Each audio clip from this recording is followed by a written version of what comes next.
Hello students, आज हम पढ़ेंगे डिप्लोमा फर्स्ट सेम फिजिक्स के सेकंड चैप्टर के न्यूमेरिकल। इस चैप्टर में है कार्य, बल और ऊर्जा। ठीक है, तो आज हम इस वीडियो में 5 क्वेश्चन करने वाले, 5 न्यूमेरिकल करने वाले हैं जो एग्जाम की दृष्टि से बहुत ज़्यादा इंपॉर्टेंट हैं। ठीक है, इनमें से एक सवाल, अगर ये सवाल नहीं तो कम से कम इनकी संख्याएं बदलकर इस तरह का सवाल जरूर आएगा, तो इनको ध्यान से पढ़ें।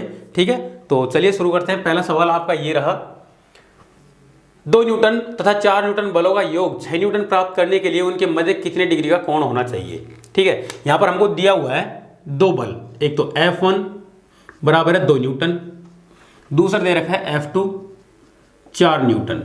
इनका परिणामी बल R बराबर दे रखा है हमको 6 न्यूटन। इनके बीच में जो कोण है, थीटा की वैल्यू है, वो हमको यहां पर ज्ञात करनी है। ठीक है, तो इसके लिए हम यहां पर कौन सा फॉर्मूला यूज करेंगे।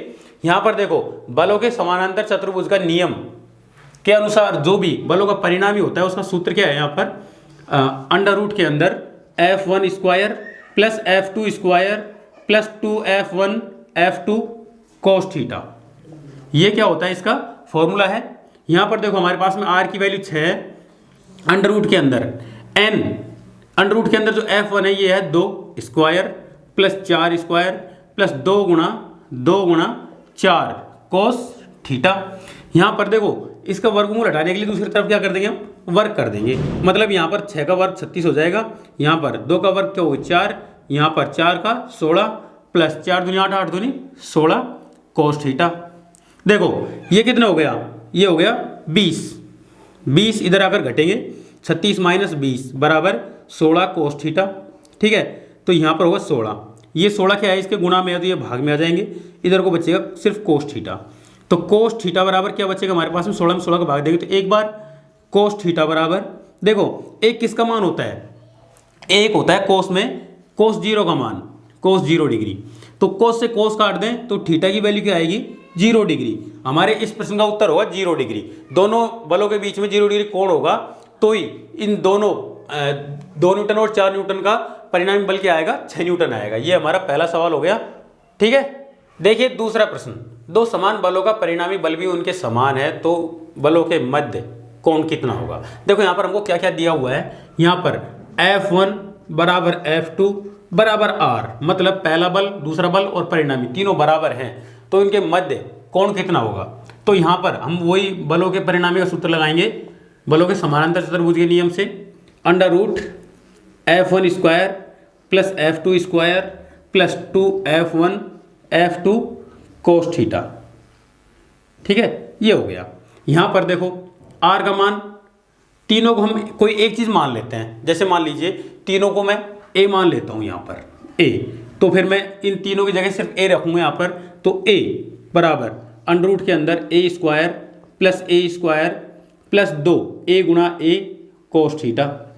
अब देखो यहां पर अंडर रूट हटाने के लिए मैं इधर स्क्वायर करूंगा, तो ये A स्क्वायर बराबर A square plus A square plus 2A square cos theta. देखो यहां पर एक कोस स्क्वायर से एक या A स्क्वायर से A स्क्वायर कट गया, ये A स्क्वायर इधर आकर माइनस का A स्क्वायर हो जाएगा, है ना, बराबर 2A स्क्वायर कोस थीटा। ये 2A स्क्वायर को मैं इधर भेज देता हूं, तो A स्क्वायर माइनस का A स्क्वायर बटे 2A स्क्वायर बराबर कोस थीटा। A स्क्वायर से A स्क्वायर कट गया तो हमारे पास में बचेगा माइनस का 1/2 बराबर कोस थीटा। देखो इस कोस थीटा को मैं इधर लिख देता हूँ और इसको मैं लिख देता हूँ 1/2 इधर को, तो कोस थीटा बराबर, ये कोस थीटा में किसका मान होता है, -1/2, ये होता है कोस 120 डिग्री का। आगे देखो कोस से कोस काट दिया तो यहाँ पर थीटा होगा 120 डिग्री, ये इसका आंसर होगा। मतलब दोनों कोणों के मध्य, दोनों बलों के मध्य कोण होगा 120 डिग्री, तब जाके उनका परिणामी बल का मान भी उनके बराबर ही होगा। ये दूसरा प्रश्न हो गया। देखिए तीसरा प्रश्न, 2 बल 5 न्यूटन व 8 न्यूटन परस्पर 60 डिग्री कोण बनाते हैं तो उनका परिणामी बल व उसकी दिशा ज्ञात कीजिए। देखो यहाँ पर हमको दे रखा है F1 बराबर 5 न्यूटन, F2 बराबर दे रखा है यहाँ पर 8 न्यूटन, थीटा बराबर दे रखा है 60 डिग्री। यहाँ पर हमको एक तो इनका परिणामी बल निकालना है और दूसरा हमको यहाँ पर इनकी परिणामी बल की दिशा निकालनी है, एल्फा का मान।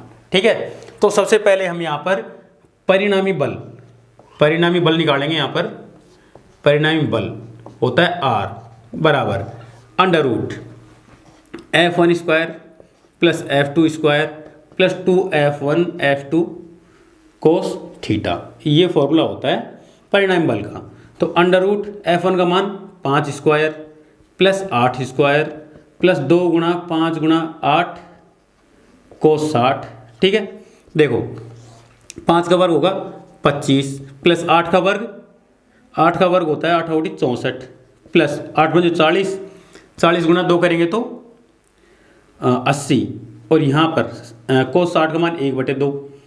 देखो 2 का भाग 80 में देंगे तो 40 बार ना, तो ये हो जाएगा 25 प्लस 64 प्लस 40। अब इनको जोड़ेंगे तो ये हो जाएगा 40 और 60 104, 104 और 25 129, 129 न्यूटन। अंडर रूट के अंदर 129 न्यूटन क्या हो जाएगा इसका परिणामी बल। अभी हमें निकालना है इसका परिणामी बल की दिशा, मतलब परिणामी बल की दिशा जो होती है हमारे पास में एल्फा, मतलब हमको निकालना है यहाँ पर tan एल्फा। tan एल्फा का फॉर्मूला होता है F2 साइन थीटा बटे F1 plus F2 cos theta, ये फॉर्मूला होता है। इस फॉर्मूले में सारी वैल्यूज रखेंगे तो हमारे पास में होगा 8 साइन 60 बटे 5 प्लस 8 कोस 60। ठीक है, ये सारे मान रखेंगे इसमें तो ये होगा 8 गुणा अंडर रूट 3/2, कोस साइन 60 का मान अंडर रूट 3/2 होता है, 5 प्लस 8 गुणा कोस 60 का मान 1/2 होता है। 2 का भाग 8 में देंगे तो 4 हो जाएगा ना, तो 8, देखो 2 से 8 को काट दो, 4 अंडर रूट 3 और यहाँ हो जाएगा 5 प्लस 4, तो ये हो जाएगा 4 अंडर रूट 3/9। अगर इसको आप थोड़ा सा और हल करना चाहें तो ये हो जाएगा tan एल्फा बराबर, देखो 4 अंडर रूट 3, हम इसको लिख सकते 3 गुणा 3, 3 गुणा 3, और 3 को मैं लिख सकता हूँ अंडर रूट 3 गुणा अंडर रूट 3। तो देखो 1 अंडर रूट 3 से 1 अंडर रूट 3 कट जाएगा, तो हमारे पास में बचेगा tan एल्फा बराबर 4/3 अंडर रूट 3। हमें एल्फा का मान निकालना है तो हो जाएगा tan इनवर्स 4/3 अंडर रूट 3। ये वैल्यू निकल के आएगी हमारी परिणामी बल की दिशा की। ये हमारा तीसरा सवाल हो गया। ये तीनों के तीनों सवाल एक ही फॉर्मूले पर डिपेंड करते थे, वो था बलों के समानांतर चतुर्भुज के नियम पर। ठीक है, अब आगे 2 सवाल करेंगे हम सदिश और अदिश गुणनफल के द्वारा हम निकालेंगे कार्य। ठीक है, चौथा प्रश्न देखिए, एक बल एक नियत, चौथा प्रश्न देखिए, एक वस्तु एक नियत बल F सदिश बराबर -i cap plus 2j cap plus 3k cap Newton के कारण x अक्ष के अनुदिश गति करने को बाध्य है। इस बल द्वारा वस्तु को x अक्ष के अनुदिश 4 मीटर की दूरी तय करने में कितना कार्य करना होगा। देखो यहाँ पर हमको क्या क्या दे रखा है उसको हम एक तरफ लिख लेते हैं।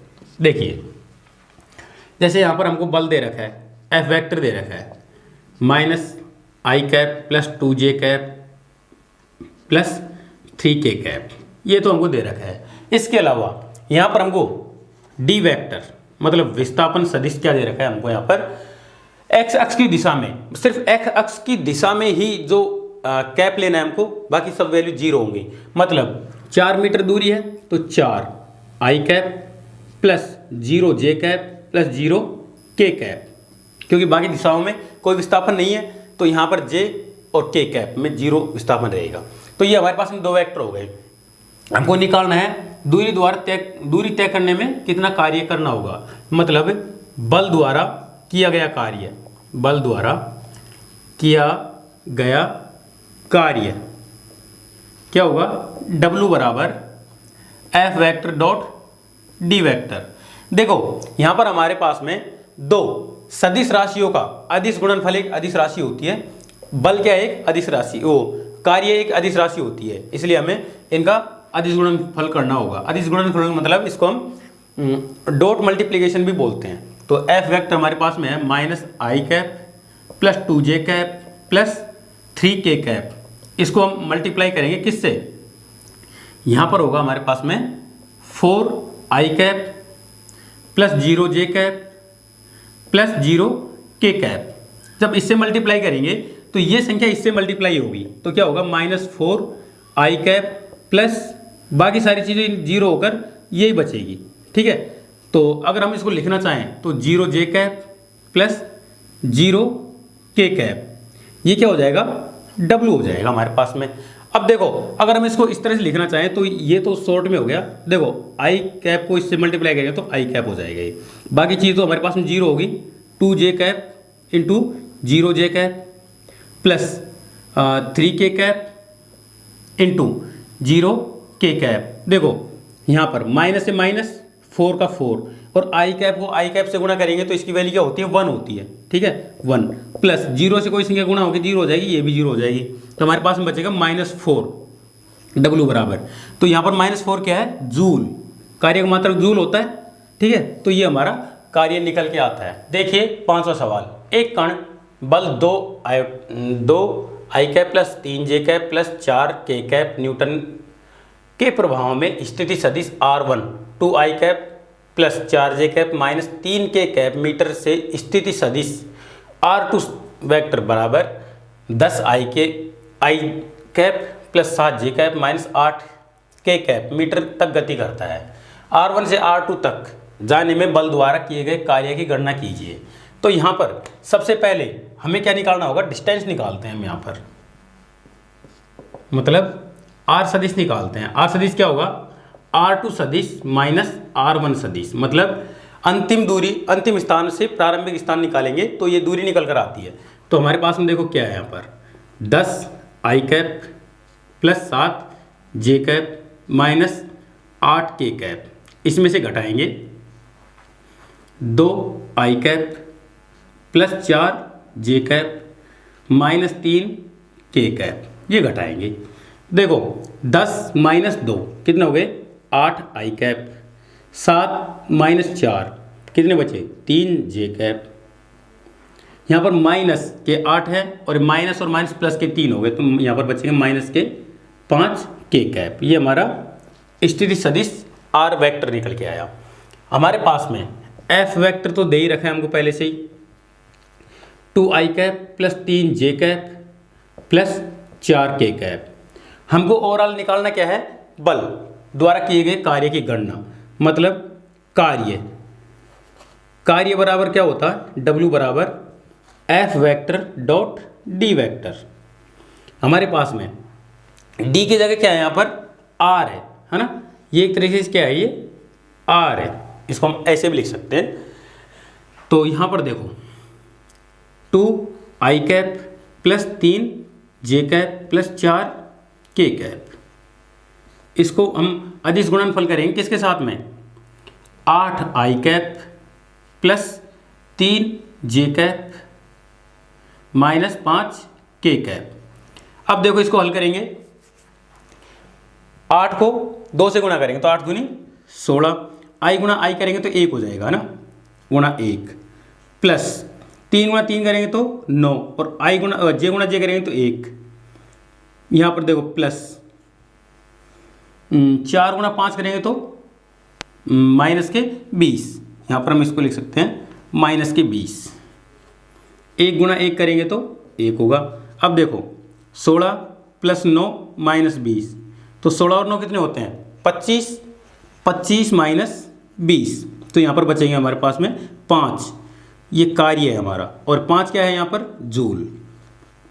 ठीक है, तो हमारे ये 5 क्वेश्चन हो गए आज की इस वीडियो में। ठीक है, अब बचे हुए जो सवाल हैं, इस चैप्टर के बचे हुए सवाल हम अगले वीडियो में करेंगे। अगर आपको किसी भी सवाल में, पहले चैप्टर में, दूसरे चैप्टर में, या फिर पूरी बुक में से कहीं से भी किसी भी क्वेश्चन में दिक्कत आती हो तो मुझे कमेंट करके बताएं। ठीक है, वीडियो के नीचे जो कमेंट बॉक्स है उसमें ज़रूर लिख दें। आप ज़रूर नहीं है कि आप पूरा क्वेश्चन लिखें, आप अपनी जो बुक है उसमें कौन से नंबर का वो क्वेश्चन है, सोल्ड है, अनसोल्ड है, जैसा भी आपको समझ नहीं आ रहा है तो आप मुझे बताएं, मैं उसको यहाँ पर बोर्ड पे आपको समझाऊंगा। ठीक है, वीडियो को लाइक ज़रूर कर देना, अपने दोस्तों के साथ शेयर करें और चैनल को सब्सक्राइब जरूर कर लें। ठीक है, अब मिलेंगे अगले वीडियो के साथ में, धन्यवाद।